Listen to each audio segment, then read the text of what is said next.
Aubrey Lancaster had always believed that the quietest moments in life were the safest ones. But on that late Friday afternoon, as she stood alone inside the glass elevator rising toward the 58th floor penthouse, she felt an ache in her chest she couldn't explain. New York's skyline glowed behind her, but the reflection staring back looked tired, like a woman who had spent too many years pretending everything was fine. The day had started normally. A canceled medical appointment, a sudden headache, and a decision to head home early. Nothing dramatic, nothing unusual. Yet something in her gut whispered that going home wasn't a blessing, only a reveal waiting to happen. Aubrey stepped into the penthouse, heels clicking against the marble floor. The place felt wrong, too quiet. The kind of quiet that wasn't peaceful, but staged. She walked past the living room, the one Garrett insisted they decorate with cold Italian stone because it looked like success. Everything in this home was a symbol of his rising empire on Wall Street. The Mont Blanc pen collections, the framed interviews, even the untouched bottle of vintage wine displayed like a trophy. But today, it felt like a museum of lies. She set her handbag on the counter and noticed something strange. A half-filled glass of champagne on the side table. Garrett never drank champagne alone. He always said it was a social drink. And he was supposed to be at the office preparing for the final round of investor meetings. Her stomach tightened. Then came a sound. Faint. A soft thud. Followed by a muffled voice she couldn't make out. Aubrey froze, every nerve alert. She moved slowly down the hallway, her breath shallow, her hands trembling, even though she kept telling herself she was imagining things. Her mind tried to offer logic. Maybe Garrett returned early, maybe he was on a call, maybe he dropped something. But with every step the dread grew heavier. Aubrey paused outside the bedroom door. Light spilled through the crack beneath it, warm, golden, intimate. She reached for the doorknob, but her fingers wouldn't close around it. For a moment she simply listened. A whisper, a soft laugh, not Garrett's, a woman's. The air disappeared from her lungs. She pressed her hand against her chest, feeling her pulse hammer beneath her palm. She tried to step back, to leave, to pretend none of this was real, but her feet moved forward instead. She pushed the door open. What she saw inside didn't just break her heart. It annihilated it. And standing at the foot of the bed was someone she never expected to see in Garrett's life, or in her nightmare. And in that moment, Aubrey realized this wasn't just an affair. This was the beginning of a war she never knew she'd have to fight. Aubrey's vision blurred as she staggered back from the bedroom doorway, her pulse roaring in her ears. But the shock didn't fully register, not until the woman on the bed lifted her face, pushing a strand of glossy blonde hair behind her shoulder with the same careless grace Aubrey had seen thousands of times before. Vienna Reed, her best friend, her sister in everything but blood, the woman who held her hand during her miscarriages, the woman who slept on her couch when her own relationships fell apart, the woman who toasted Aubrey and Garrett at their wedding with teary eyes and trembling lips. Vienna. In her bed, Vienna, wearing Aubrey's silk robe. Vienna, smirking like she already won something. Aubrey didn't even know she was losing. Garrett didn't move. He didn't even try to cover himself. He simply leaned back against the pillows as if this was another business meeting he had perfectly under control. His expression was calm, too calm, like he had rehearsed for this moment, like he expected her to walk in. And Vienna didn't look embarrassed. She looked triumphant. "Aubrey," she said softly, almost tenderly, "you weren't supposed to be home." Those words cut deeper than anything else. Not an apology, not shock, not guilt, just inconvenience. Aubrey stumbled back into the hallway, her breath shallow, her fingers gripping the wall to stay upright. Her mind replayed every memory, every laugh, every secret, every night they sat on Aubrey's balcony, drinking cheap wine and dreaming about their futures. Had Vienna envied her all this time? Had she pretended to be her friend while plotting to replace her? Vienna slid off the bed, moving with a lazy confidence Aubrey had never seen in her. She walked closer, barefoot on the cool marble, tying the robe more tightly around her waist. "Aubrey, let me explain." "Don't," Aubrey whispered, her voice cracking. Not a single word. But Vienna wasn't finished. She stepped closer, eyes narrowing with a strange mix of pity and superiority. "You've been unhappy for a long time," she said gently, as if comforting a child.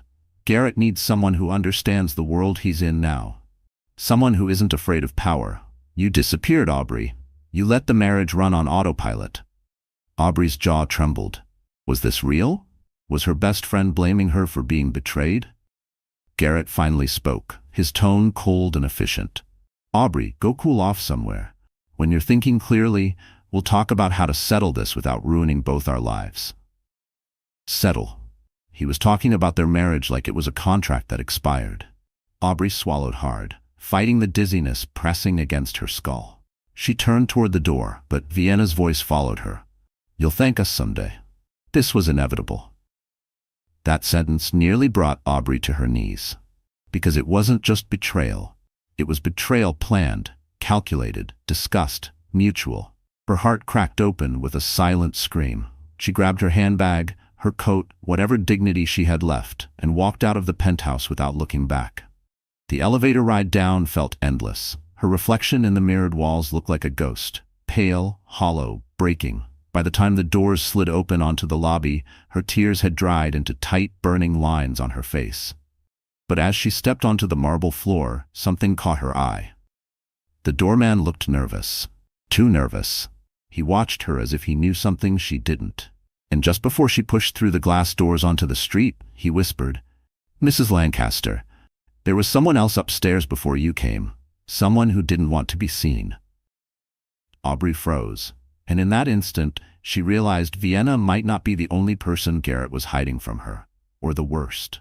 Aubrey stumbled out into the cold Manhattan air, the city lights blurring like smudged watercolor. Taxis hissed through puddles, horns blared, people rushed past her, but she heard nothing. The world had gone silent, except for the pounding of her own heartbeat. Her best friend, her husband, another unknown person the doorman hinted at. The betrayal spiraled through her like ice water. She walked without direction for nearly 10 blocks before she finally ducked into a quiet corner of a late-night coffee shop. The warmth hit her face, and for a moment she thought she might collapse. She grabbed a seat by the window, pulled off her gloves with trembling fingers, and tried to breathe.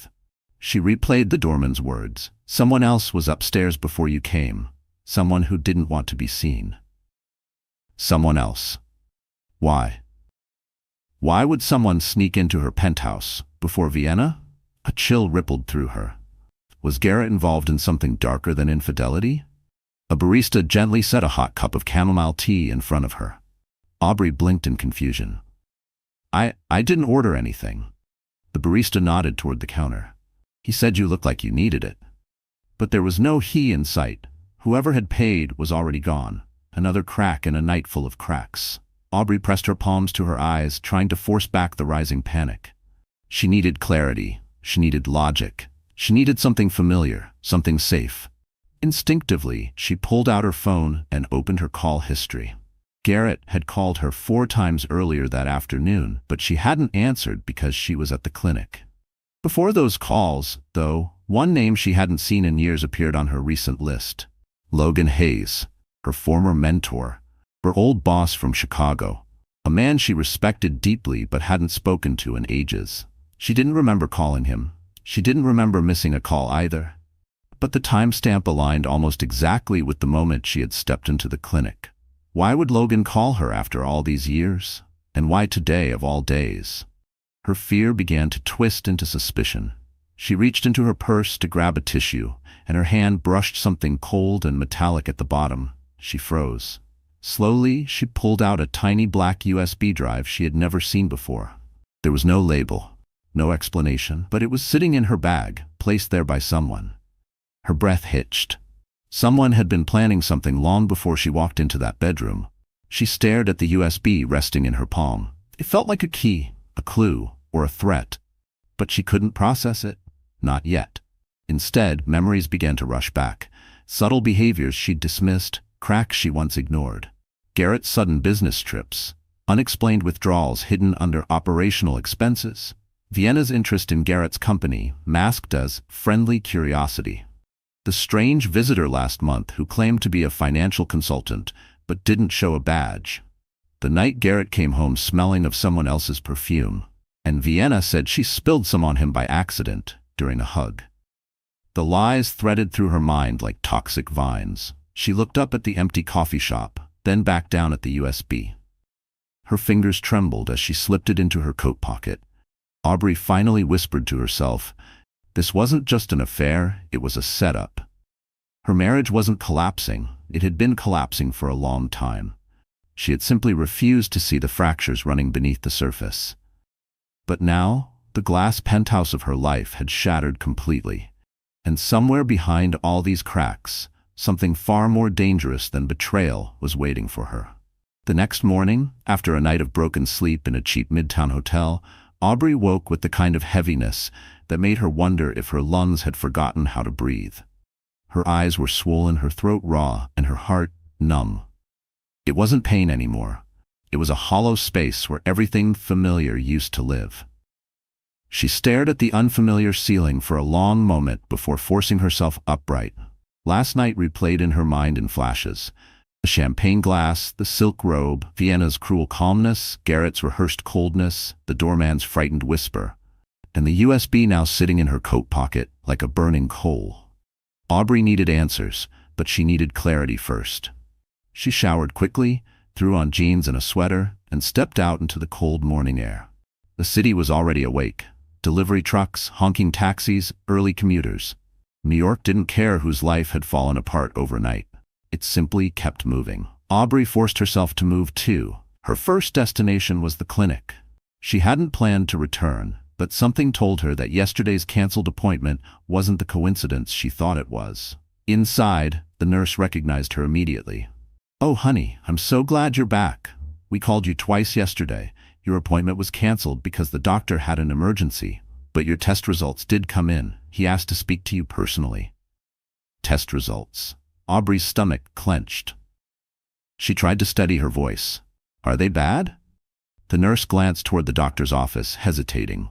"Just wait for him." A few minutes later, Dr. Patel entered the room with a gentle seriousness that made Aubrey's palms sweat. He sat beside her, lowering his voice. "Aubrey, your blood work shows signs of significant adrenal stress, the kind that doesn't appear overnight. You've been carrying emotional strain for a long time." She swallowed. "I've had a lot going on." "I can see that, but there's another concern." He slid a folder toward her. "Your hormone levels suggest your body has been under extreme chronic tension. If this continues, it could affect your long-term health." Aubrey blinked hard, fighting tears. "Not now, not here." The doctor touched her hand gently. "You need distance from whatever is harming you, not later, now." His words landed like a verdict she already knew was true. Leaving the clinic, Aubrey felt the weight of everything pressing down on her, but also a strange, rising clarity. Garrett hadn't just broken her heart. He had been breaking her health, her confidence, her sense of self, one small piece at a time. And Vienna? Vienna had been feeding that collapse, smiling through her teeth while helping remove the foundation from under Aubrey's feet. But there was still one part of the puzzle she couldn't shake, the doorman's warning. Someone else had been in the penthouse before the betrayal scene, and Logan's missed call yesterday. Why had he reached out? She took a deep breath and dialed his number. It rang once, twice. He answered immediately. "Aubrey?" His voice was steady, deep, familiar. "Thank God you called back." Her heart lurched. "Logan, did you call me yesterday?"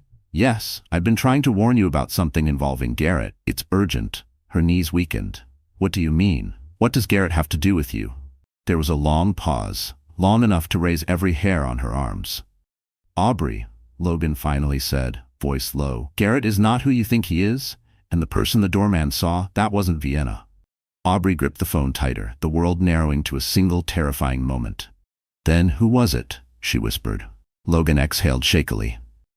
"Someone who came to deliver a message, and the message was meant for you." Aubrey stood on the sidewalk, the phone still in her hand, Logan's final sentence echoing through her mind like a chilling warning she couldn't unhear. "Someone came to deliver a message, and the message was meant for you." Her pulse throbbed in her temples. She needed answers, but she also needed to understand exactly what happened before everything fell apart. So she did something she never thought she'd do again. She returned to the penthouse. The building's marble lobby felt colder than usual. The doorman, Mr. Harlan looked startled when he saw her. His eyes flicked nervously toward the elevators, as if waiting for someone else to appear behind her. "Mrs. Lancaster, are you sure you want to go back up there?" Aubrey forced a steady breath. "Just for a moment." His Adam's apple bobbed as he swallowed. "If you see Mr. Hollingsworth, please be careful." She hesitated. "Is he upstairs?" The doorman paused too long before answering. "I'm not permitted to say." That alone told her everything she needed to know. When the elevator doors closed, she leaned against the mirrored wall, gripping the handrail as her legs trembled beneath her. She didn't know what terrified her more, seeing Garrett again or finding out what else he had been hiding. The elevator chimed on the 58th floor. The hallway looked the same as the night before, sleek, silent, lined with dim wall sconces that cast soft pools of golden light, but the air felt wrong. Heavy, expectant. As she approached the penthouse door, she noticed something odd. The security keypad had a faint scratch she didn't remember ever seeing before. Someone tried to get in, or someone broke in. A shiver crawled down her spine. She slowly typed the code, pushed the door open, and stepped inside. The scent hit her first. Not the scent of Vienna's perfume, not the sickly sweet jasmine from last night, but something darker, metallic sharp. A scent that didn't belong in a home. The living room was untouched, the kitchen spotless, the dining table still staged for two, the way Garrett liked to impress guests. But when she reached the bedroom hallway, she froze. A box, a small black box sitting neatly on the floor, like someone had placed it there for her to find. Her heartbeat thudded. She crouched and opened it carefully. Inside was a single memory card. And a note, just one sentence. "You saw the tip of the knife. Now look at the blade." Aubrey's blood ran cold. Before she could process it, a voice echoed behind her. "You shouldn't be here, Aubrey." Her head whipped around. Garrett stood near the living room, buttoning his shirt, hair perfectly styled as if last night's betrayal hadn't happened. He looked polished, calm, even slightly annoyed, like she'd interrupted an important meeting. The very sight of him made her stomach twist. "We could have avoided all this," he said, stepping closer. "You walking in yesterday, that wasn't supposed to happen." Aubrey stared at him in disbelief. "You planned it? You planned for me to walk in on you in Vienna?" Garrett scoffed lightly. "I planned for you to be gone all day. We were supposed to finish filming without interruptions." Filming. Her knees nearly buckled. "So it was intentional," she whispered. Garrett's eyes darkened. "Everything I do is intentional." The cruelty in his voice sliced through her. She backed away, but his expression shifted from annoyance to warning. "You've already complicated things more than necessary. So for your own sake, leave whatever message someone tried to give you. Don't touch anything that isn't yours." Aubrey's breath caught. He knew about the box. He knew someone else had been there. "Garrett, who came to the penthouse before I arrived?" He paused, smirked, like he found the question amusing. Then he said one sentence that made Aubrey's blood freeze in her veins. "Someone who wants you alive a little longer." Aubrey didn't remember leaving the penthouse. One moment she was staring into Garrett's icy, unblinking eyes, and the next she was outside on the street, the winter wind slapping against her cheeks like reality demanding she wake up. "Someone who wants you alive a little longer." The words looped in her head, haunting, cryptic, dangerous. She walked until her legs burned, until the city blurred into streaks of headlights and neon.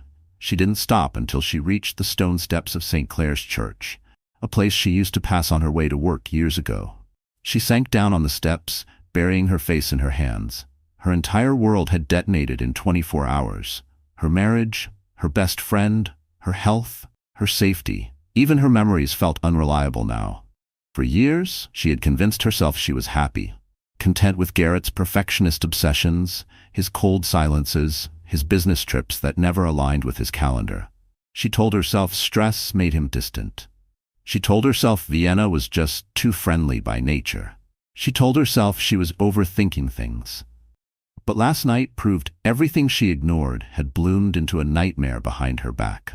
Aubrey's shoulders shook as she tried to inhale. But each breath felt thinner than the last. The tightness in her chest returned, the same suffocating pressure the doctor warned her about. She pulled her coat tighter around her, but the cold wasn't outside, it was inside, a hollow ache she couldn't escape. Her phone buzzed. Logan. She hesitated, wiping her tears with the back of her hand before answering. Aubrey, he said softly, sensing her distress. Where are you? I can't go back there, she whispered. Something's wrong, Logan. Not just the affair. Something else. Someone entered my home before Vienna. Garrett knew about the memory card. He told me someone wants me alive a little longer. Silence. Not a normal silence, an assessing one, heavy and calculated. Aubrey, listen carefully, Logan said. You need to get somewhere safe. Not a hotel, not anywhere Garrett could track. Do you still have the memory card? Yes. Good. Don't plug it into anything yet. I'm coming to you. Tell me your location. I'm at St. Clair's, she murmured.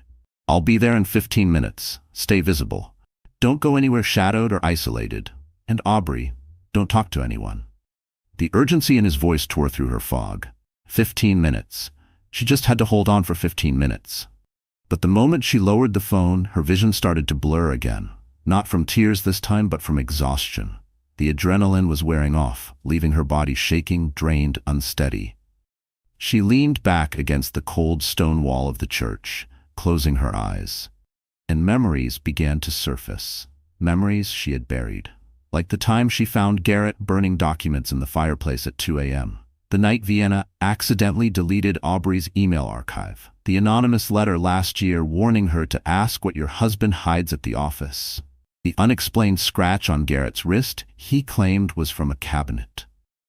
The night he came home pale and silent, smelling faintly of fear. Not guilt, but fear. At the time, she hadn't questioned any of it. Now, each memory clicked into place with horrifying clarity. She wasn't just betrayed, she was entangled in something deeper, something illegal, something life-threatening. Footsteps echoed down the church steps. Aubrey jolted upright, panic spiking. But it wasn't Logan, it was someone else. A silhouette approaching slowly, carefully, as if they knew exactly who she was. Aubrey Lancaster? A low voice asked. Aubrey's heart stopped cold, because at that moment, staring at the shadowed figure, she realized she might not survive long enough for Logan to arrive. The man stepped closer, just far enough for the streetlight to reveal his face. He wasn't dressed like a mugger or some random passerby. His charcoal overcoat, polished shoes, and discreet earpiece suggested something far more official and far more dangerous. Aubrey Lancaster, he repeated, his tone controlled, almost rehearsed. Aubrey forced herself to stand even though her legs trembled. Who are you? He held up a hand, palm open, as if approaching a frightened animal. My name isn't important. What matters is this. He reached into his coat slowly, pulling out a slim, sealed envelope. You need to read this, immediately. Aubrey didn't take it. She kept her arms close to her body. Why are you looking for me? The man exhaled like someone on a tight schedule. Because you're in danger, more danger than you understand. Aubrey's pulse pounded painfully in her throat. If Garrett sent you, your husband didn't send me, he said sharply. If he knew what I'm doing, he'd try to stop it. Her skin chilled. So Garrett wasn't behind this. Then who? The man's eyes flicked toward the street, scanning every moving car. You need to go somewhere public, somewhere crowded. Don't let anyone isolate you. I have someone coming to meet me, Aubrey managed. He's a lawyer. The man's jaw tightened. Logan Hayes? Yes, I know. That sent a shock through her chest. How did this stranger know Logan's name? Before she could ask, he pushed the envelope toward her again. This has information you need. Don't open it until you're somewhere safe. Not here. I'm not taking anything from you, Aubrey said, voice shaking. I don't know who you are. He hesitated, then unexpectedly his expression softened. I knew your father, he said quietly. Aubrey froze. My father died when I was 13. Yes, he replied, but he died investigating something he wasn't supposed to. He left things unfinished, things that affect you now whether you realize it or not. Her breath caught. That's impossible. My father was an accountant. The man shook his head. No, Aubrey, your father was working undercover, and the people he crossed paths with never disappeared. They simply changed fields. Aubrey stared at him, numb, unable to process the words. My whole life I thought. He died because of a car accident, she whispered. That's the story your mother was told, he said. She wasn't lying to you. She was protecting you. The world tilted under her feet. She couldn't breathe. The stranger stepped closer, urgency rising. Garrett isn't just a cheating husband. He's part of something bigger, something your father once tried to expose, and now, through your marriage, you've been pulled into the same current. Aubrey's mind raced, fragments of memories clicking into place. The secretive phone calls, the late-night fires in the fireplace, the people who showed up at the penthouse without explanation. "What does Garrett want from me?" she whispered. The man's face hardened. "Not you. What you unknowingly inherited." Before she could ask what he meant, a black SUV screeched around the corner. The stranger's expression snapped to alarm. "They found me." He shoved the envelope into her hands before she could resist. "Trust no one but Logan Hayes? No one. And remember, your father didn't die by accident." "Wait." Aubrey reached for him, desperate for answers. But he was already backing away, raising his collar as the SUV's doors flew open. He turned once more, eyes locking with hers. "If you want to live, Aubrey, run." Aubrey didn't think. She sprinted down the sidewalk just as two figures jumped out of the SUV. Behind her, a voice shouted, "Get her!" Her lungs burned as panic tore through her. And in that breathless, terror-filled moment, she realized this nightmare had started long before Vienna, long before Garrett. It began the night her father died. Aubrey didn't remember how long she ran, only the concrete beneath her feet and the sound of her own desperate breathing. By the time she stumbled into a crowded midtown plaza, her legs shook so violently she nearly collapsed. The SUV hadn't followed her into the crowd, but the fear clung to her like a second skin. She bent over, hands on her knees, trying to control her breath. The envelope the stranger forced into her hands was still crumpled in her grip. She wanted to throw it away, pretend none of this was real, but the words "your father didn't die by accident" echoed through her bones. A hand touched her shoulder. Aubrey jerked back, heart hammering, but it was Logan. He stepped forward quickly, catching her by the arms before she fell. "Aubrey, hey, look at me. You're okay. I've got you." His voice broke through the panic like a lifeline thrown into raging water. She clung to his forearms, her breath shaking. The SUV, someone chased me," she gasped. "And there was a man. He said he knew my father. Logan, he said my father's death wasn't an accident." Logan's jaw tightened, the warmth in his eyes replaced by something colder. Calculating, protective. "Come with me," he murmured. "We can't talk here." He guided her to a corner of the plaza where the foot traffic was heavy enough to hide them but quiet enough to speak.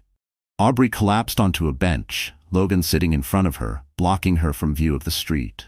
"Start from the beginning," he said gently. "What happened?" Aubrey told him everything, meeting the stranger outside St. Clair's, the envelope, the SUV, the impossible accusations about her father. Each word trembled out of her like she was confessing a sin. Logan listened without interrupting, but the tension in his shoulders grew sharper with every sentence. When she finished, he exhaled slowly. "I was afraid of this." Aubrey's stomach dropped. "You knew?" "I suspected," he admitted. "But I didn't know how close it had gotten to you." He leaned closer, lowering his voice. "Garrett isn't just involved in financial crimes. The group he's tied to, your father crossed them years ago. The evidence never surfaced. We thought the trail went cold." She blinked, dizzy. "What does any of this have to do with me?" "Your father left something behind, something Garrett believes you might have. A password, a file, a key, something worth a lot of money and even more leverage." Aubrey swallowed hard. "I don't have anything." "You might," Logan said. "Even if you don't know it." A shiver rolled through her. Her father died when she was 13. She barely remembered anything from that time except grief and confusion. He couldn't possibly be connected to this, but the envelope in her hand felt heavier than lead. Aubrey stared at it, her voice barely a whisper. "Should I open it?" "No," Logan said firmly. "Not here. Not until I'm sure we're safe." His phone buzzed. He checked the screen, then stood immediately. "Come on, we're leaving." "Where?" she asked, stumbling after him. "A place they won't look for you." Within minutes, Logan hailed a cab. He didn't give the driver an address, only instructions. "Take the FDR north. I'll tell you the exit later." Inside the cab, Aubrey pressed her forehead against the cool window, tears slipping down her cheeks. "I don't understand how my life changed this fast," she whispered. Logan's voice softened. "Aubrey, you've been living in the eye of a storm for years. You just didn't know it." "Am I in danger?" "Yes," he said honestly, "but you're not alone anymore." Something in her chest cracked open, not fear but relief, a thin thread of hope. But just as she exhaled, the cab turned a corner, and a black SUV appeared in the side mirror. The same one. Logan's eyes snapped to hers. "Aubrey, don't look back." The cab lurched forward as Logan leaned toward the driver. "Don't slow down. Don't look back. Stay with traffic, but don't stop for anything." The driver's eyes widened at the urgency in his tone, but he obeyed. Aubrey sat frozen, staring at her trembling hands. Her life just hours ago, breakfast in the penthouse, mild headache, a canceled appointment, felt like it belonged to someone else. Someone naive, someone safe. Now she was running from SUVs, coded threats, and men who knew her father's secrets. How am I supposed to survive this?" she whispered. Logan didn't answer immediately. He checked the SUV's position through the mirror. 2 cars behind, not gaining, not losing. A bad sign. "They're observing, not chasing," he murmured, "which means they're waiting for the right moment." Aubrey's chest tightened. "What do they want with me?" "The same thing Garrett wants," Logan said quietly. "Whatever your father hid, Garrett has been trying to crack into certain restricted financial archives for years.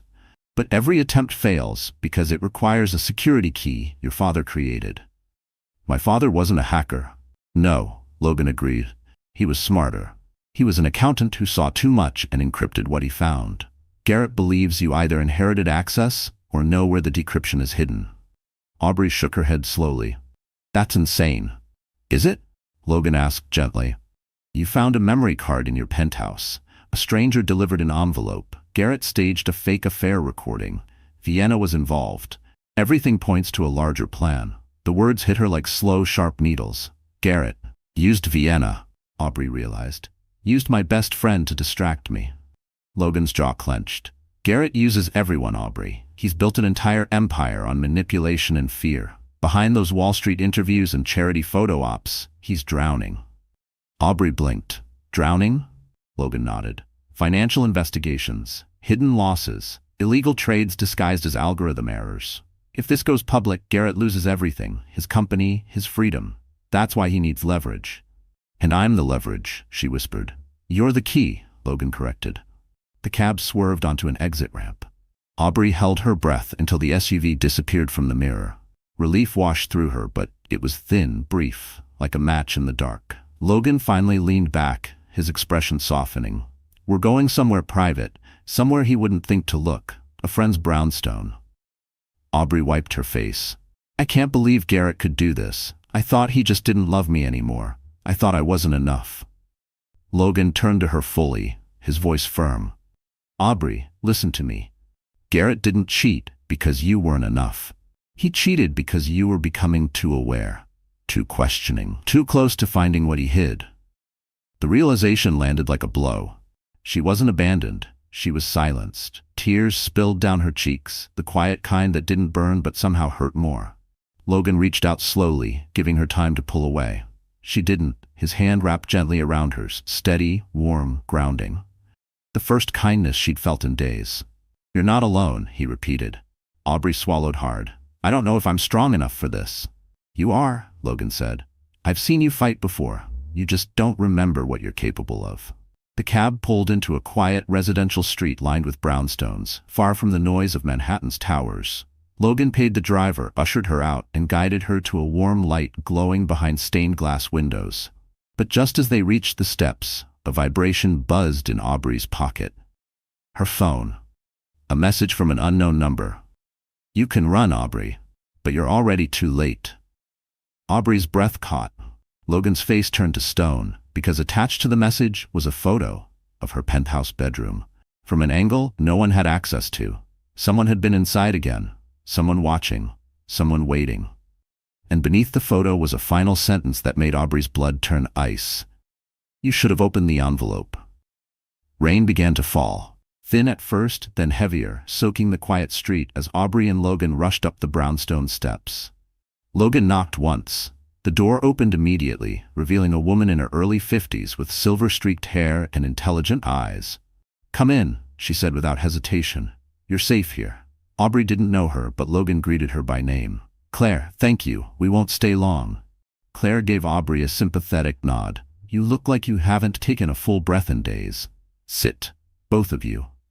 Inside, the brownstone felt warm and lived in. Book-lined walls, a soft lamp glow, the smell of cinnamon tea. It contrasted sharply with the cold marble emptiness of the penthouse. Aubrey felt herself thaw just a little. But the picture on her phone, the one taken from inside her bedroom, kept circling her thoughts like a hawk waiting to strike. "Logan," she whispered shakily. "They were in my home again." "How?" "The building has 24/7 security." "Security Garrett controls," Logan replied. "Don't assume anything in your life was ever private." The truth sat heavy on her chest. Claire returned with tea, placing the cup gently in Aubrey's hands. "Drink this. You're in shock." Aubrey obeyed, grateful for the warmth spreading through her fingers. After a moment, Logan sat across from her, his voice lower than before. "Aubrey, I need to tell you something you should have known years ago." Her breath hitched. "About my father?" "About everything." He leaned forward, hands clasped, jaw tight like he'd been carrying the weight of this truth for too long. "Years ago, before your father died, he worked with a specialized investigative team, people who quietly tracked financial corruption. Secret accounts, shell companies, hidden transactions meant to manipulate the market." Aubrey stared. "My father? That's impossible." Logan shook his head. "He wasn't just an accountant, Aubrey. He was brilliant, one of the best forensic auditors in the country. He could see patterns other people missed, and he discovered something dangerous, something connected to the same group Garrett works with now." Her pulse thudded in her ears. "What did he find?" "A ghost ledger," Logan said. "A hidden financial trail proving millions were being siphoned from clean corporations and funneled into offshore accounts. If exposed, it would have taken down powerful people." "And you think Garrett is part of that?" Aubrey whispered. Logan didn't answer. His silence was confirmation. Aubrey felt the room sway. Claire steadied her shoulder. "But what does this have to do with me?" Aubrey whispered. "I was a kid." "Your father knew he was being watched," Logan said gently. "So he encrypted the final piece of evidence, a digital key, and hid it somewhere he believed only someone he trusted could find." Aubrey blinked, heart racing. "And you think he left it for me?" "Not directly," Logan said. "But something in your possession, something you've carried for years, may be tied to it." Aubrey's mind raced through childhood memories. Nothing stood out, no strange box, no secret note, no final message. "But I don't have anything," she insisted. "Nothing like that." Claire interjected softly. "Sometimes the most important things hide in plain sight." Aubrey's hand drifted unconsciously to her bag, where the memory card from the penthouse rested, and the unopened envelope the stranger forced into her palm. Her father, Garrett, the underground network, Vienna's involvement, the break-ins, everything tangled together into a web she never asked to enter, but was now trapped in. "There's more," Logan said, his tone cutting through her spiraling thoughts. "Garrett didn't marry you for love alone. He married you because he believed your father passed something on through you. Access. A link. A code only you could unlock." The words ripped through her like a blade. All those nights Garrett held her. All those reassurances. All those apologies. All fake. All calculated. Aubrey's chest caved, tears slipping silently down her cheeks. Claire squeezed her hand. "None of this is your fault." But Aubrey barely heard her, because as she looked between Logan, Claire, and the envelope in her lap, she felt the truth rising like a storm tide. She wasn't just a betrayed wife. She was an heir to a secret powerful enough to destroy empires. Aubrey sat frozen on the edge of Claire's couch, her hands trembling around the unopened envelope. Everything she thought she knew, her childhood, her marriage, her father's death, was shattered. Logan paced in front of the fireplace, his jaw tight, concern carved deeply into his expression. Claire watched them both carefully, arms crossed, her mind clearly processing every detail. Finally, she said, "You can't stay here long. Garrett's people will try to track your phone, your cards, anything tied to your identity. We need to move quickly." Aubrey swallowed hard. "I don't understand any of this. Why now? Why would Garrett suddenly push everything to the edge? The affair, the recording, the threats. Why now?" Logan stopped pacing. "Because his company is collapsing behind the scenes. He's losing investors and there's an active investigation circling him." "How do you know that?" Aubrey asked. He hesitated, then said quietly, "Because Eleanor Bishop told me." Aubrey blinked. "Eleanor? The billionaire investor? The woman from Forbes magazine?" Logan nodded. She's been watching Garrett for months, and she has her own history with the group he's tied to. When she learned your name was linked to some of the restricted folders Garrett tried to breach, she reached out to me. Aubrey stared. Why you? Logan hesitated again, but this time his eyes softened. Because I knew your father, he said. Not just as a colleague in the legal field, but as a friend. He trusted me, and when he died, I promised him something. A cold breath escaped her lips. What promise? That if anything ever resurfaced, anything connected to the ledger or the key, I'd protect you. Aubrey felt the room tilt. Her father had trusted Logan. Logan had been watching from afar, and Garrett had married her with ulterior motives. The betrayal dug deeper than she imagined. Claire stepped forward. Eleanor wants to meet with you, Aubrey. She believes your father's key may be the missing piece to exposing the entire network. But she also wants to help you, personally and legally. She knows the system, the money, the leverage. Aubrey's breath hitched. Why would someone like her care? Claire's expression softened. Because she was once in your shoes, married to a man who built an empire on lies. She escaped, barely. She's been exposing men like Garrett ever since. Aubrey wiped her eyes. So what now? Logan knelt in front of her, looking up at her gently but firmly. Now, you decide whether to hide or fight. She shook her head. I don't know if I'm strong enough. That's what every woman says before she stands up, Claire replied. Aubrey glanced down at the envelope. Her hands shook as she tore it open. Inside was a single photograph. Not of Garrett, not of Vienna, not of her penthouse. It was a picture of her father, sitting at his old desk, looking directly at the camera. Behind him, pinned on the wall, was a corkboard covered in documents and red thread connections. But the most shocking part wasn't the photo itself. It was the handwritten message across the bottom. If you're seeing this, they've found you. Trust the man who carries my name in his ledger. Aubrey frowned. What does that mean? Logan exhaled slowly. It means your father left instructions. The ledger isn't just financial records. It contains names, safe contacts, people he trusted. And you're one of them? She whispered. Logan nodded once. Yes. Claire stepped aside, revealing a leather briefcase she'd brought from the other room. Eleanor sent this. She said you would need it before the next step. Aubrey opened the case with trembling fingers. Inside were a new phone, emergency cash, a fake ID in her likeness, and a plane ticket to Los Angeles under a different name. What is all this? Aubrey whispered. Logan answered softly. Protection, resources, and a path to start fighting back. But I can't just run. You're not running, he said. You're repositioning, like your father did. Aubrey stared at the briefcase, then at Logan, then at the photograph of a father she suddenly realized she barely knew. Tears filled her eyes, but not from fear this time. Something else stirred inside her. Resolve. She straightened her spine, her voice steadied. Okay, she said. Tell me the next step. Logan exchanged a glance with Claire, and for the first time that night, he smiled. Because Aubrey Lancaster, not the betrayed wife, not the broken woman, not the victim, had just awakened, and that meant the real battle could begin. But someone outside was already watching the brownstone, waiting for her next move. The brownstone grew quiet after Claire left to double-check the security sensors. Aubrey sat at the table with the briefcase open in front of her, staring at the contents like they were pieces of someone else's life. A fake ID, emergency cash, a plane ticket booked under the name Elena Hart. It was surreal. She'd spent years hosting charity dinners, prepping Garrett's investor pitch decks, and scheduling Vienna's birthday surprises. Now she was planning an escape. Logan returned from the window, where he'd been watching the street below. They're out there, he said quietly. Two men, pretending to be waiting for a rideshare. They've been circling the block for the last 15 minutes. Aubrey tightened her grip on the photograph of her father. Are they watching for me? Yes, Logan said. But they won't make a move yet. They're waiting for instructions. From Garrett? Or someone above him? That realization chilled her more than the December air seeping through the window panes.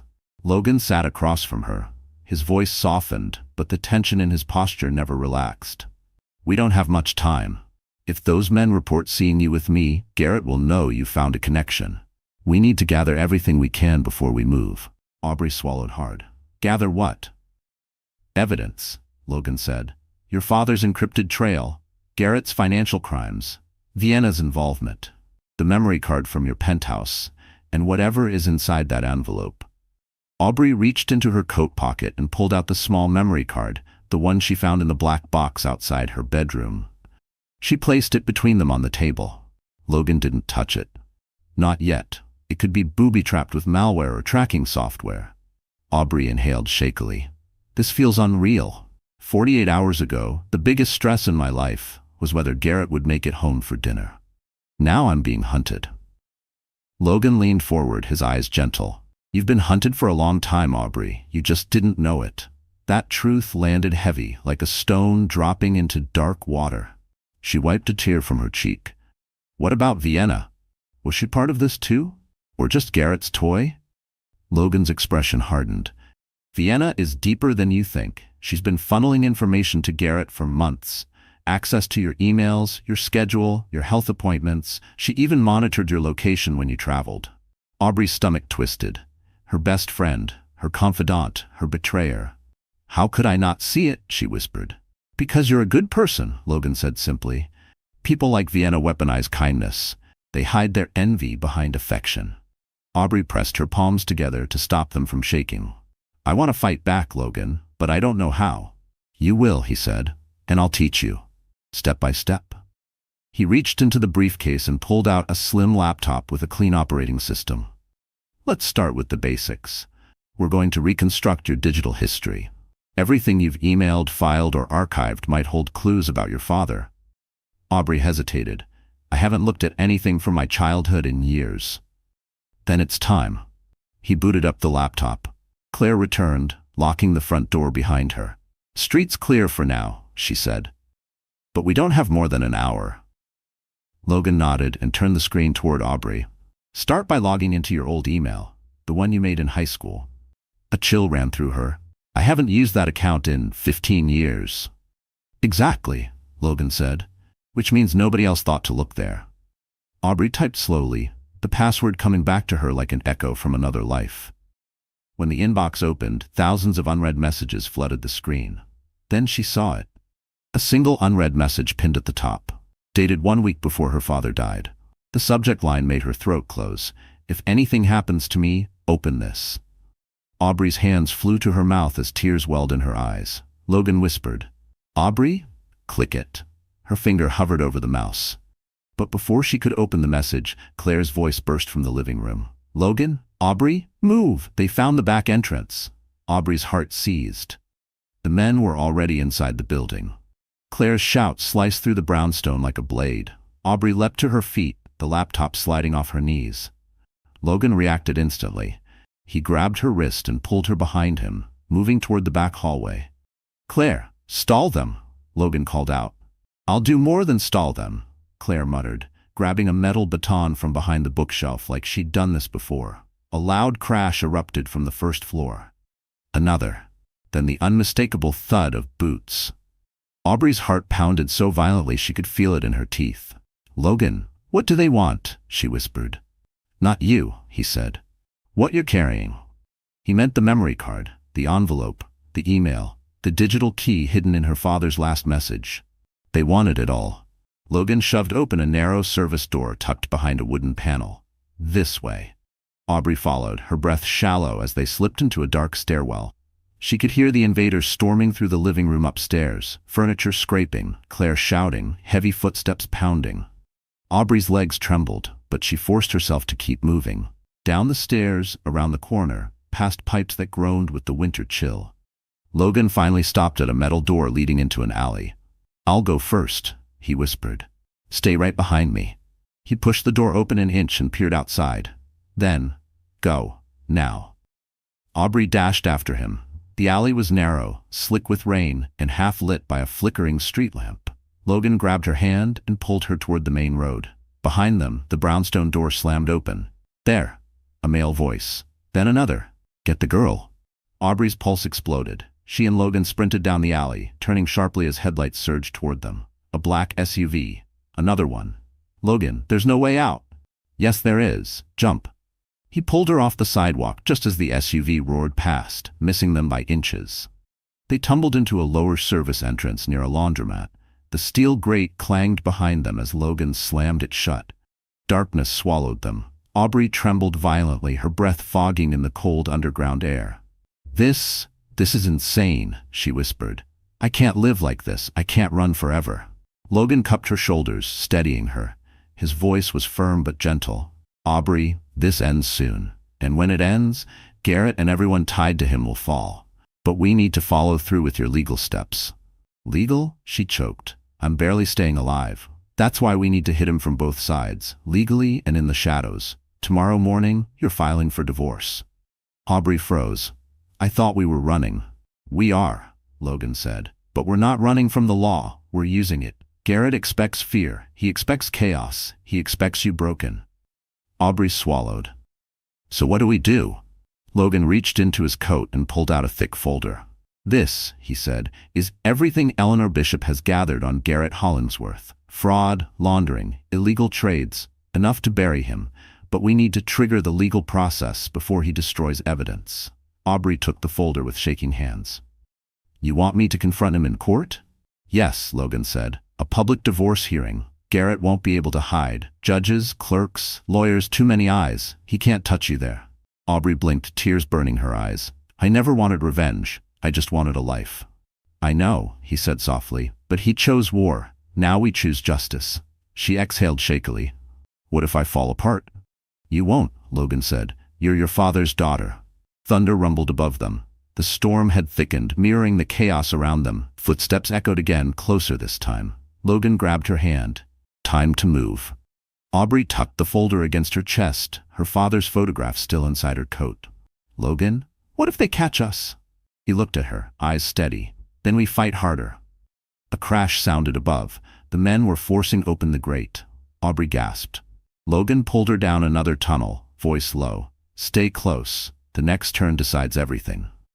The next morning, Aubrey stood outside the New York County Supreme Court, her breath visible in the frigid air. The courthouse loomed above her like a stone giant, massive pillars, sharp steps, a symbol of justice she'd never imagined needing.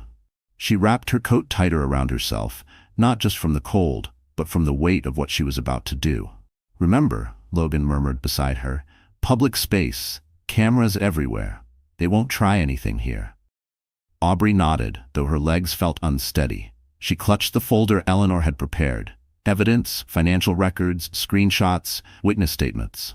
Enough to send Garrett's empire crashing. But fear still gnawed at her. She wasn't afraid of losing the case. She was afraid of seeing him. Seeing the man she used to love. Seeing the man who tore her life apart. Seeing the stranger beneath the husband she thought she knew. Inside, the courthouse buzzed with people. Lawyers in suits, families arguing softly, tired clerks carrying stacks of documents. It was raw, human, chaotic. Nothing like the polished world of penthouses and Wall Street galas Garrett lived in. Logan guided her to the clerk's window. "Name?" the clerk asked without looking up. "Aubrey Lancaster Hollingsworth," she said, summoning every ounce of strength to keep her voice steady. When the clerk finally lifted her eyes, recognition flickered. Aubrey's face had been in society magazines beside Garrett for years. "You're filing for divorce?" "Yes." "Grounds?" Aubrey hesitated.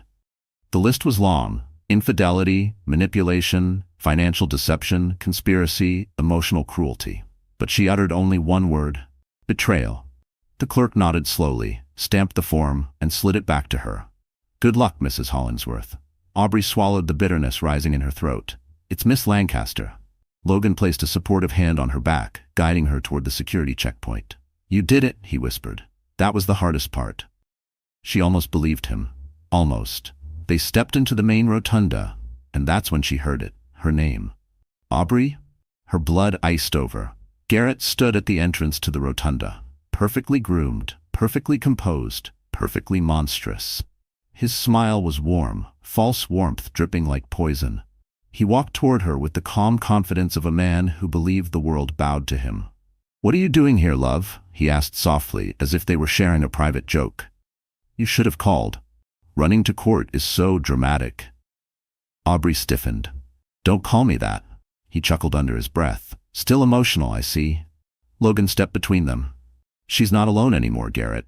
And she's not emotional. She's filing." Garrett's smile faltered for a split second before he regained it. He circled Logan like a predator sizing up prey. Finally, he looked at Aubrey again. "You're making a mistake," he said quietly. "You don't have the resources to fight me. You don't have the connections. You don't even have your own income anymore. You're fragile." Aubrey clenched her jaw. "You're raw." "Am I?" Garrett stepped closer, lowering his voice so only she could hear. "I saw the brownstone last night." Aubrey's breath stopped. "I know whose house you fled to. And I know who helped you. Tell me, darling, how long have you been planning this little rebellion?" Logan stepped forward, but Aubrey touched his arm lightly. She faced Garrett directly. "For someone who claims to be the smartest man in the room," she said, "you notice things far too late." Garrett's expression cracked. Just a flicker. Barely perceptible. But enough. He leaned in, whispering through clenched teeth, "You have no idea what storm you've walked into." Aubrey's eyes hardened. "No. You have no idea what storm I've survived." Gasps rippled through the rotunda. People were watching now. Lawyers, journalists, civilians. A millionaire husband being confronted by his wife was irresistible drama. Garrett noticed the cameras. His mask slipped back into charm, but the damage was done. Aubrey turned away from him. Logan followed, protective as a shadow. As they walked toward the courtroom hallway, Aubrey's phone buzzed with a new message. She braced herself for another threat, but instead, the text read, "I'm in the building. Don't let him see me yet. Eleanor." Aubrey's breath caught, because with Eleanor Bishop on her side, this wasn't just a divorce anymore. It was the beginning of Garrett Hollingsworth's public destruction. Aubrey followed Logan down the courthouse hallway, her heart pounding as Eleanor's message echoed in her mind. "I'm in the building. Don't let him see me yet." Eleanor Bishop, one of the most powerful investors in the country, had come here. For her, for this moment, for this battle. Aubrey couldn't help but wonder.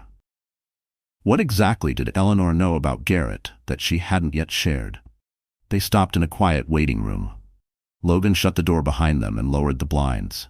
Aubrey sank into a chair, feeling the adrenaline slowly seep out of her bones. "You handled him well," Logan said, sitting beside her. "You didn't let him intimidate you." Aubrey let out a shaky breath. "I've spent years letting him intimidate me. Not today." A soft knock interrupted them.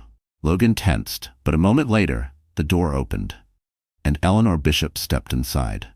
She wore a tailored black coat over a navy pantsuit, her silver hair swept into a low chignon, her presence commanding enough to shift the air in the room. Her expression softened when she saw Aubrey. "Miss Lancaster," Eleanor said, extending her hand. "I'm glad you came, and I'm sorry it had to be under these circumstances." Aubrey stood quickly. "Thank you for everything. I don't even know how you got involved." Eleanor's eyes flicked toward Logan.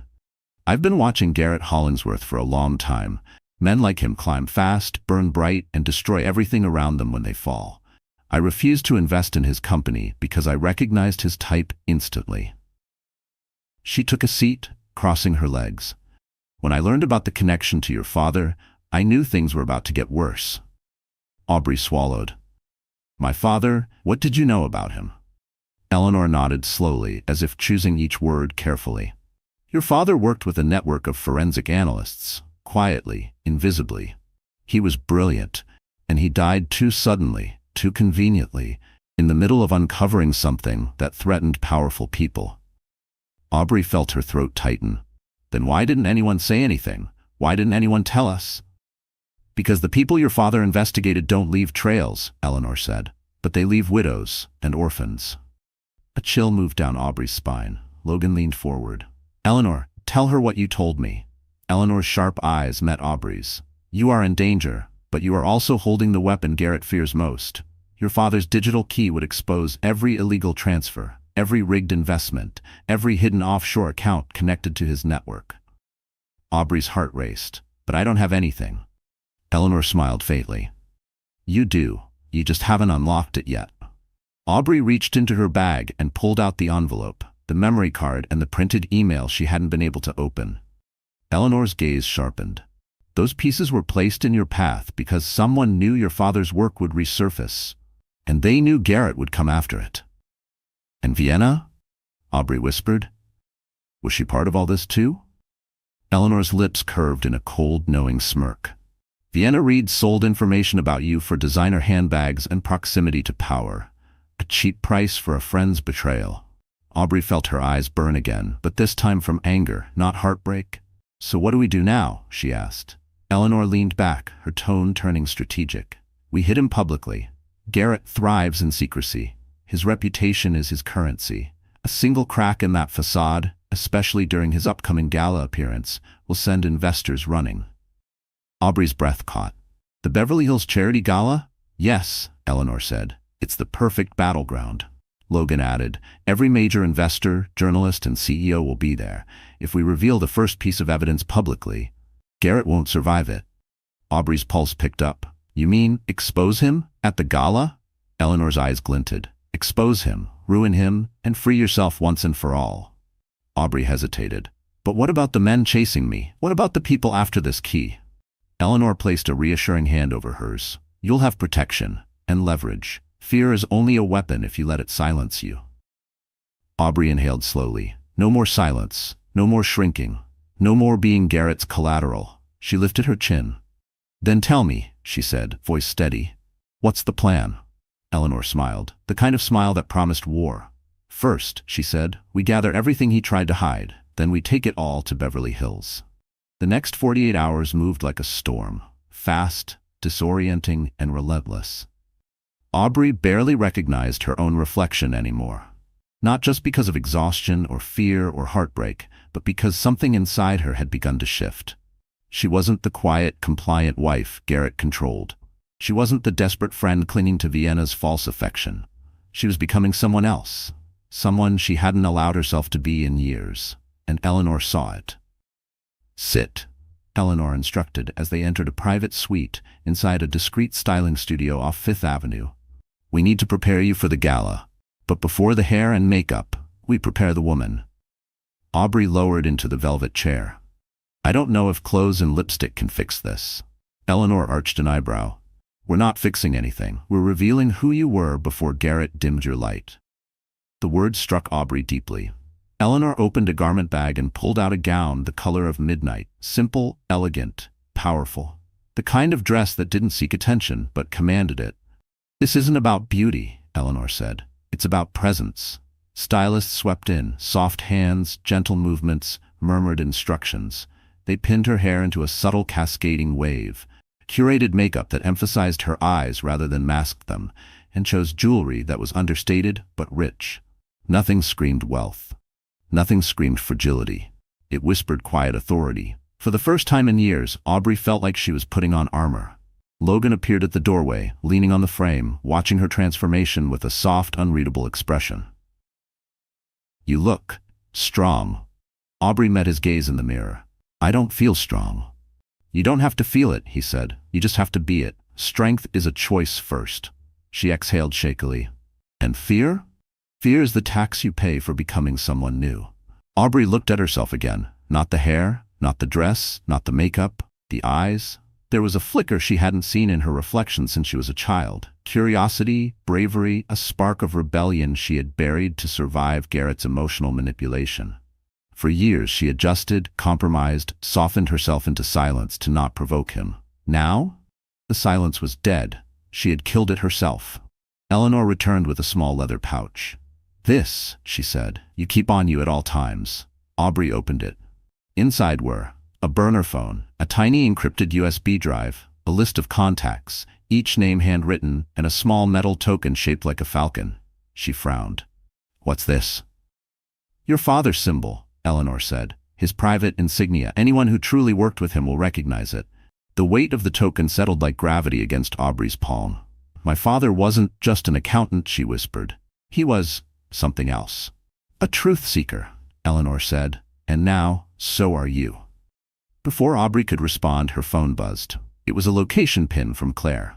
The evidence packet was complete.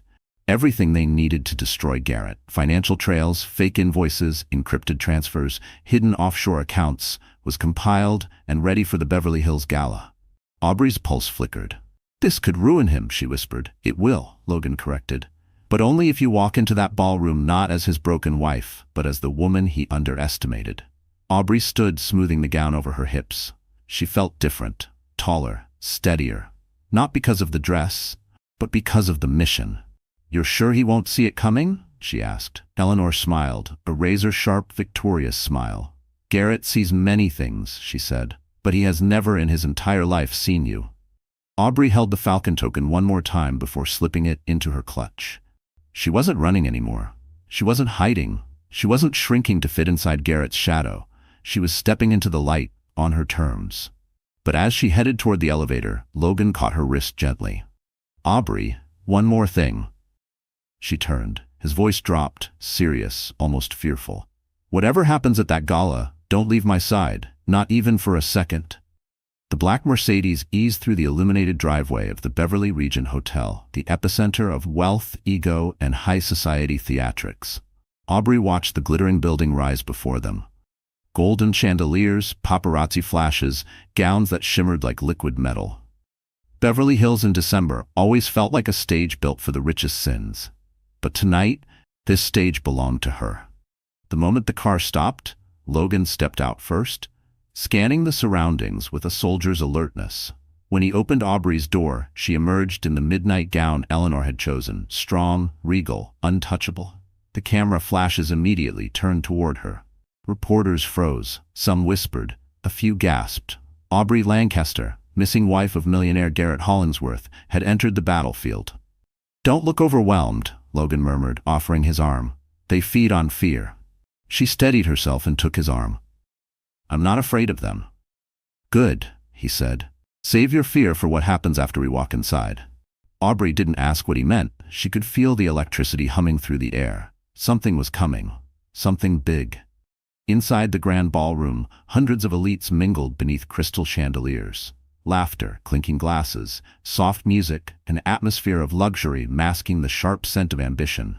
And standing near the stage, illuminated by the spotlight, was Garrett. Tall, immaculate, confident. Vienna stood beside him in a gold sequined dress, plastering on a smile that didn't reach her eyes. Aubrey felt her stomach twist, but it wasn't pain. It was fire. Garrett froze when he saw her. His expression slipped so quickly it was almost satisfying. Shock, calculation, anger, panic, charm. "Aubrey," he murmured under his breath, lips barely moving. "Where the hell have you been?" She didn't answer. She didn't have to. Because right then, Eleanor Bishop entered through the opposite door, commanding the room like a general arriving on the battlefield. She spotted Aubrey, nodded once, and moved toward the cluster of high-profile investors waiting for her. Vienna broke the tension first, her voice overly sweet. "Oh my God, Aubrey, you look stunning. I didn't know you were coming." Aubrey eyed her coolly. "You never know where I'll be anymore, do you?" Vienna's smile twitched. Garrett attempted to regain dominance. "We should talk privately, right now." Logan stepped between them instantly. "No private conversations." Garrett gave him a venomous smile. "Still inserting yourself into things that aren't your business, Logan? Protecting a friend isn't an intrusion," Logan replied. "It's loyalty." Garrett scoffed. "She doesn't need your loyalty. She needs to come home." Aubrey's voice cut through the tension, steady, sharp. "I'm not going anywhere with you." The guests nearby pretended not to stare, but every ear tilted toward them. Garrett leaned in, whispering, "You're making a scene." "No," she whispered back. "You made the scene. I'm ending it." Before Garrett could respond, the ballroom lights dimmed. A spotlight hit the stage. A voice echoed through the speakers. "Ladies and gentlemen, please welcome our keynote speaker, Garrett Hollingsworth." Aubrey's pulse quickened. This was the moment. The exact moment Eleanor had chosen. The moment Garrett's carefully constructed empire would begin to crumble. Garrett adjusted his tuxedo, smoothed his hair, and flashed his trademark smile as he walked to the stage. Vienna followed closely, like a golden shadow. Aubrey and Logan slipped toward Eleanor, who stood near a tall floral arrangement, blending into the room's elite power circle. "You're right on time," Eleanor said. She handed Aubrey a sleek, encrypted tablet. "This is the first strike." Aubrey swallowed. "Are you sure?" "Yes," Eleanor said. "Press play when I tell you."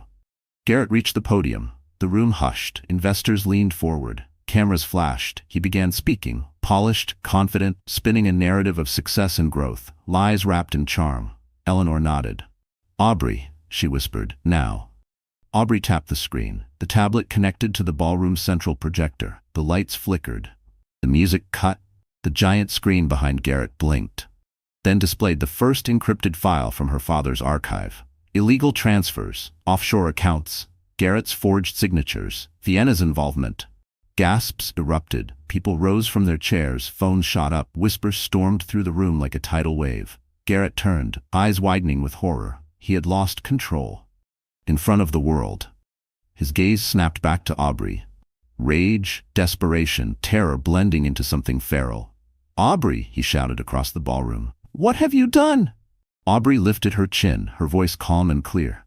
"I told you, I'm not afraid of you anymore." Chaos detonated inside the Beverly Regent ballroom. Garrett stood frozen under the blinding spotlight, the enormous screen behind him flashing line after line of damning financial transfers, illegal offshore accounts, falsified tax statements, encrypted correspondence tied to shell corporations. His name appeared on every document like a signature of guilt. The audience erupted. "Is this real? Oh my God, those numbers, he lied to the board. Call compliance, call legal, call everyone." Cameras pivoted toward him. Investors rose from their seats. PR assistants scrambled toward the exits like rats abandoning a sinking ship. Vienna clutched Garrett's arm. "Garrett, say something." "Fix it. Fix it," he hissed at her. "You were supposed to keep tabs on her." Vienna's jaw dropped. "Me? You said she was harmless." Aubrey stepped forward with Logan and Eleanor flanking her like two guardians. She didn't raise her voice, but the room quieted around her anyway. "This is only the beginning," she said. Garrett whirled toward her, fury burning through his carefully constructed mask. "You have no idea what you've done." Aubrey held his gaze. "I protected the truth, something you've never done in your life." More files flooded the screen. Emails from Garrett to Vienna ordering cleanups, payments labeled as consulting, digital timestamps showing meetings with suspicious shell corporations. And then, a final image appeared, a video thumbnail. Vienna's face went white. "Turn it off," she whispered. "Turn it off." But Eleanor simply folded her arms. "This is necessary." The video played. The recording showed Garrett and Vienna in the penthouse bedroom, but not the salacious footage they had staged. This was a different clip, one where Garrett and Vienna discussed coercing an investor by using compromising footage. Vienna bragged about watching Aubrey break slowly. Garrett praised her for keeping Aubrey isolated.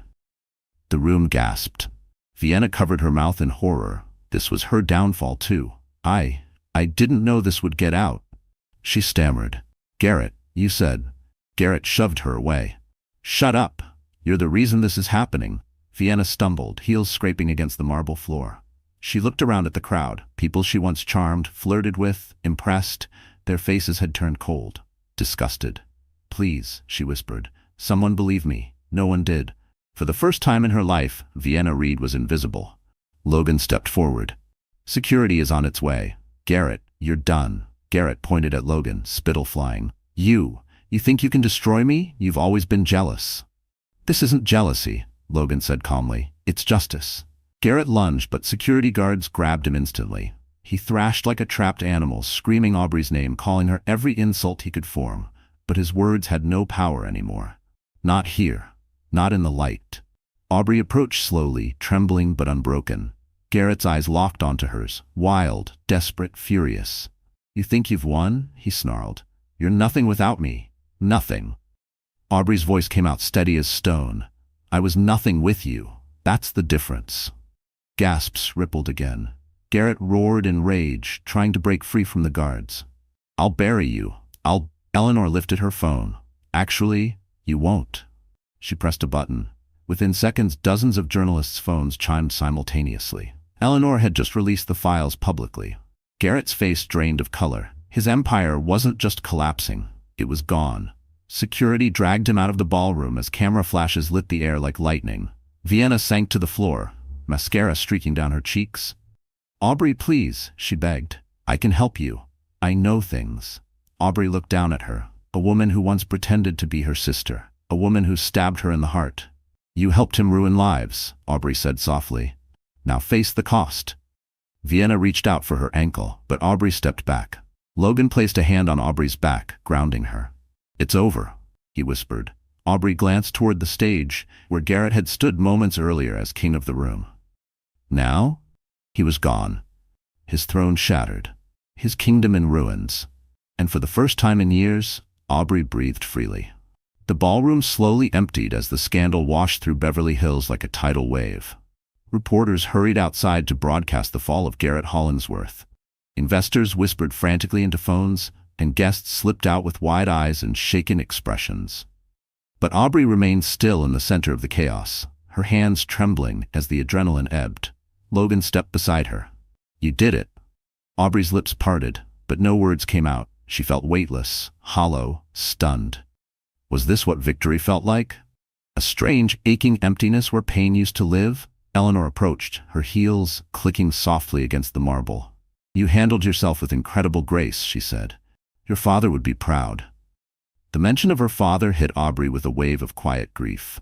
He had been gone for so many years, yet his shadow had guided this entire storm. Aubrey inhaled shakily. "Is it truly over?" Eleanor and Logan exchanged a look, one that wasn't entirely comforting. "Garrett's finished publicly," Eleanor said. "Legally, financially, socially, his empire will collapse within days. He'll be arraigned.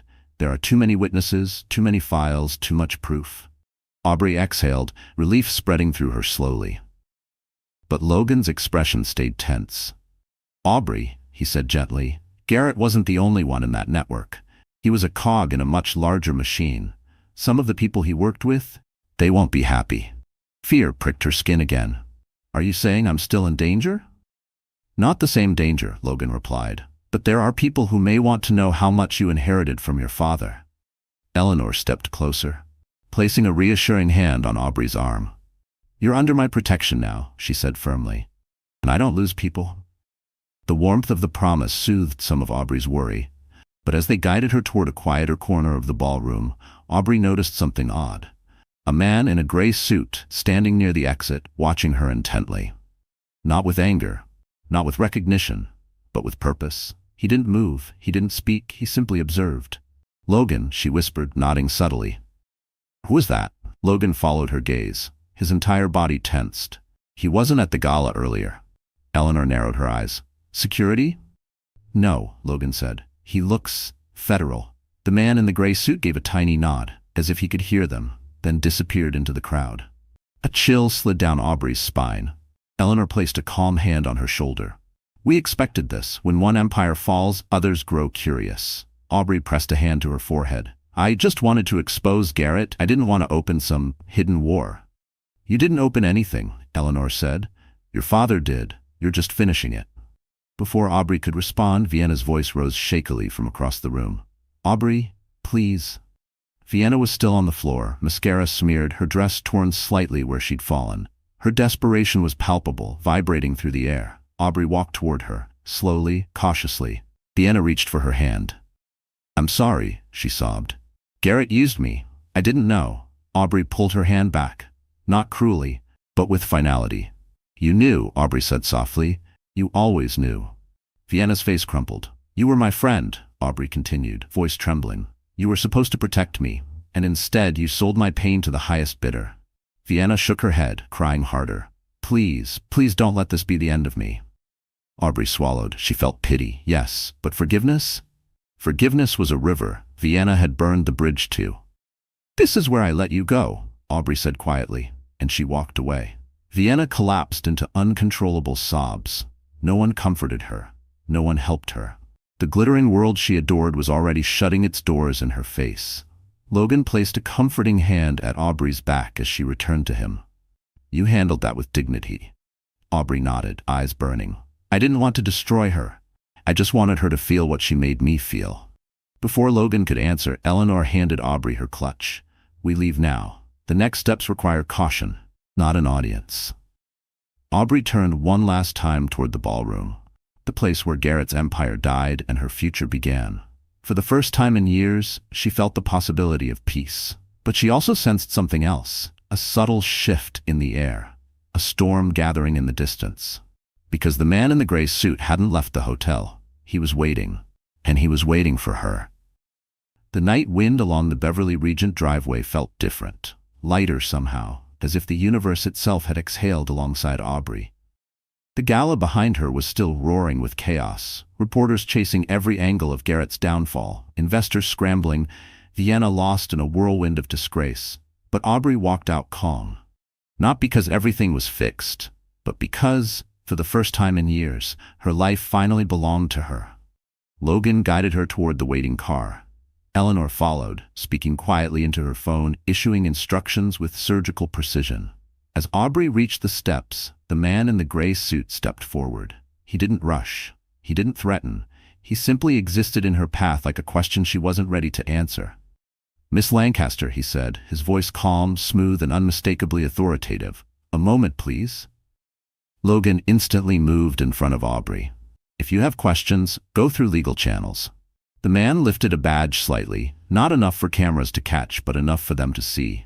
"Department of Justice." "Miss Lancaster," he repeated, "we've been observing tonight's events. What you exposed is substantial. We'd like your cooperation moving forward." Aubrey inhaled slowly. "Cooperation with what?" "With a larger investigation," he said. "Your ex-husband wasn't acting alone. We believe your father's encrypted files may hold names that reach far beyond Garrett Hollingsworth." Eleanor stepped closer. "She's not answering anything tonight. She's exhausted and under protection." The agent nodded respectfully. "Understood. But this will resurface soon. Miss Lancaster, your father's legacy isn't finished." He gave a slight bow, then stepped back, disappearing into a passing cluster of journalists. Aubrey stared after him, her pulse fluttering. Logan touched her elbow gently. "Don't worry about him tonight. You've done more than enough." "Will this ever actually end?" she whispered.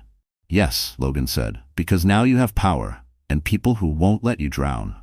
Eleanor gestured toward the car. "Come, you need rest. Tomorrow, we start rebuilding." At the private villa Eleanor arranged just outside Los Angeles, Aubrey stepped inside and froze. Soft lights, warm colors, a real bed, a quiet room. It had been years since she stayed anywhere that felt like a home rather than a stage for Garrett's performance of wealth. She removed her shoes slowly, letting her bare feet sink into the carpet. Logan waited near the doorway, hands in his pockets, watching her with that steady calm that had kept her grounded from the beginning. "You were extraordinary tonight," he said. Aubrey turned toward him, tears warming her eyes. "I was terrified." "I know," he replied softly. "But you moved anyway. That's bravery." She swallowed. "I couldn't have survived any of this without you. You survived long before I got involved," he said. "I just stood beside you. You did the fighting." Aubrey stepped closer. "Logan, what happens now? After all of this?" He hesitated, then offered a small smile. "Now, you get a life, a real one, not one built around Garrett's ego or Vienna's envy. You get to choose your city, your job, your friends, your love." Her breath caught at the last word. Logan's voice grew quieter. "If you want me in that future, I'm here. If you need space, I'll wait. What matters is that it's your choice." Aubrey touched his hand, gently, deliberately. "My whole life has been lived for other people," she whispered. "Tonight, I want to choose something for myself." "And what's that?" he asked, voice barely audible. She stepped closer, resting her forehead against his. "You." His breath shook. Then he kissed her, soft, slow, reverent. Not like Garrett's performative affection, not like Vienna's poisoned loyalty, but like a man who saw her as equal, as human, as whole. Later that night, as Aubrey stood on the balcony overlooking the quiet hills, she opened her father's photograph. For the first time, she didn't feel grief. She felt gratitude. "Dad," she whispered, "I'm safe now." She pressed the metal falcon token to her heart. Her past had nearly destroyed her, but it had also given her strength. Aubrey Lancaster wasn't a victim anymore. She wasn't a shadow. She wasn't broken. She was reborn. And this time, the life ahead would be hers and hers alone. And so, that's how the story closes, my dear friends. You're still here with me, right? If you've stayed until this very moment, it means something in Aubrey's journey touched your heart in a quiet, personal way. Maybe it reminded you of your own strength, or of a time you had to walk away from something that was breaking you. Her story teaches us a truth many forget. Healing isn't loud. It's a choice you make in the silence of your own heart. Marcus Aurelius once wrote, "You have power over your mind, not outside events." And that's exactly what Aubrey discovered. When the world around her fell apart, she didn't collapse with it. She rebuilt herself. She remembered who she was before the lies, before the betrayal, before the fear. And you're allowed to do that too. You're allowed to restart, to protect your peace, to choose people who choose you back. If this story gave you courage, comfort, or even just a moment of clarity, then don't keep that feeling to yourself. Like this video, share it with someone who needs strength today, and subscribe so you and I can keep walking through more stories together. Because you're not alone. I'm right here with you.